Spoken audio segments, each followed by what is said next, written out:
जिला कांग्रेस शहर कार्यालय में जिला अध्यक्ष धर्मेंद्र उर्फ पिंकी भदौरिया की अध्यक्षता में एवं कार्यक्रम प्रभारी बॉबी परिहार के मुख्य आतिथ्य में बैठक आयोजित की गई, जिसमें 24 फरवरी को भोपाल में प्रस्तावित विधानसभा घेराव और किसान महाचौपाल की जानकारी दी गई। प्रेस वार्ता में कार्यक्रम के प्रभारी बॉबी परिहार एवं जिला अध्यक्ष धर्मेंद्र उर्फ पिंकी भदौरिया ने कहा, यह प्रदर्शन प्रस्तावित भारत अमेरिका ट्रेड डील के विरोध में प्रदेश के किसानों के हितों की रक्षा और राज्य सरकार के 3 मंत्रियों के इस्तीफे की मांग को लेकर किया जा रहा है। घेराव प्रदेश कांग्रेस अध्यक्ष जीतू पटवारी के नेतृत्व में होगा और किसान महाचौपाल में कांग्रेस के राष्ट्रीय अध्यक्ष मल्लिकार्जुन खड़गे तथा लोकसभा में नेता प्रतिपक्ष राहुल गांधी शामिल होंगे। इसके हालात आप सब लोग देख रहे हैं, किसी से छुपे नहीं। इसी संबंध में जो टैरिफ अमेरिका ने 50% 18% का लगाया है, जिसका जश्न मोदी सरकार मना रही है। मोदी सरकार से हम ये बोलना चाहते हैं, यही अमेरिका ने जो मनमोहन सिंह सरकार 2.9 टैरिफ लगाया था, उससे पहले की सरकार 3% के आसपास का था, उसके आसपास का था। बढ़ा के 50% फिर 18% करना, ये तो आज तक कभी लगा ही नहीं। और बांग्लादेश में 0% है। हमारे नेता राहुल गांधी के जो कहना है, यहाँ का कपास किसान खत्म हो जाएगा, टेक्सटाइल मिलें खत्म हो जाएंगी, 5 करोड़ लाखों रोजगार छिन जाएंगे, 5 करोड़ की समथिंग टेक्सटाइल का जो वो है रोजगार चले जाएंगे जो है। इसके संबंध में हमारे नेता जीतू पटवारी नेतृत्व में 24 तारीख को विधानसभा का घेराव है, और जिसमें हमारे नेता राहुल गांधी जी, हमारे राष्ट्रीय अध्यक्ष मल्लिकार्जुन खड़गे जी, सभी लोग आ रहे हैं।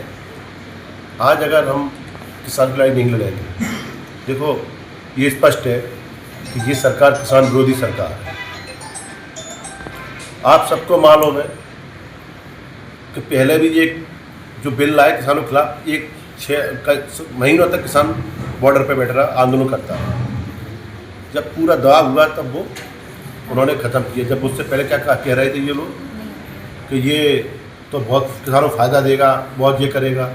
अगर वो बिल पास हो जाता किसान, तो टोटल किसान विरोधी बिल था, उसमें हमारा किसान 2-5 बीघे, यहाँ हमारे पूरे, हम तो फिर चंबल संभाग की अगर बात करें, बाहर की बात नहीं करें, तो यहाँ 5-5 बीघा ज़्यादा 80-90% किसान 5 बीघा से नीचे की ज़मीन वाले हैं, और वो सब खत्म हो जाते हैं। 5-10% लोगों पे 10 से 15 होगी, और 1% लोग ऐसे होंगे जिन पे 50 बीघा से ऊपर ज़मीन होगी इस बिल के लिए, 1% लोग मुश्किल से। तो ये टोटल किसान विरोधी सरकार है, युवाओं की विरोधी सरकार है, महिलाओं की विरोधी सरकार है। भिंड से या पूरे प्रदेश से या पूरे देश से जो भी कार्यकर्ता जा रहे हैं, वो कांग्रेस की नहीं, इस देश की आवाज़ उठाने के लिए जा रहे हैं। ये बात आप लोग भी जानते हैं कि विपक्ष जिस तरह से लड़ाई लड़ रहा है, वो सिर्फ कांग्रेस की लड़ाई नहीं है, एक आम किसान की, एक आम इंसान की लड़ाई है।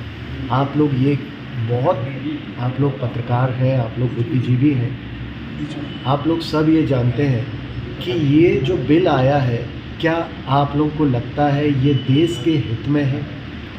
तो ये तो सच है, और ये किसान की अकेली बात नहीं है। जब खाद्य सामग्री महंगी होगी तो एक नागरिक, एक नौकरी वाला, आप जैसे पत्रकार लोग, एक गरीब इंसान जो आज 50 रुपये में खाना खा लेता है, क्या ये बिल आने के बाद में वो उतने में पेट भर पाएगा?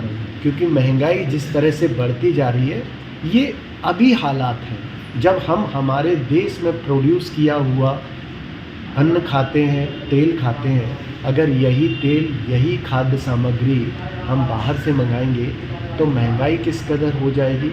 और जो गांव का किसान है, जो आप लोग सब किसान हैं, आप लोग खुद जानते हैं कि हमारी फसल जब यहाँ से हम महंगे भाव में बाहर बेचेंगे और हमारा देश का नागरिक वही फसल को टैक्स देने के बाद खरीदेगा, तो महंगाई कहाँ जाएगी। तो ये रैली किसान की रैली नहीं है, ये रैली एक आम इंसान की रैली है। कांग्रेस के कार्यकर्ता सिर्फ आप लोगों की आवाज़ को उठा रहे हैं। हमारे leader of opposition Rahul Gandhi ji सिर्फ आप लोगों की आवाज़ को उठा रहे हैं और आप लोगों की लड़ाई लड़ रहे हैं। तो ये 24 तारीख का कार्यक्रम कांग्रेस का कार्यक्रम ना होकर एक आम नागरिक का, भारत की जनता का आंदोलन है। भिंड से श्याम सुंदर उपाध्याय की रिपोर्ट।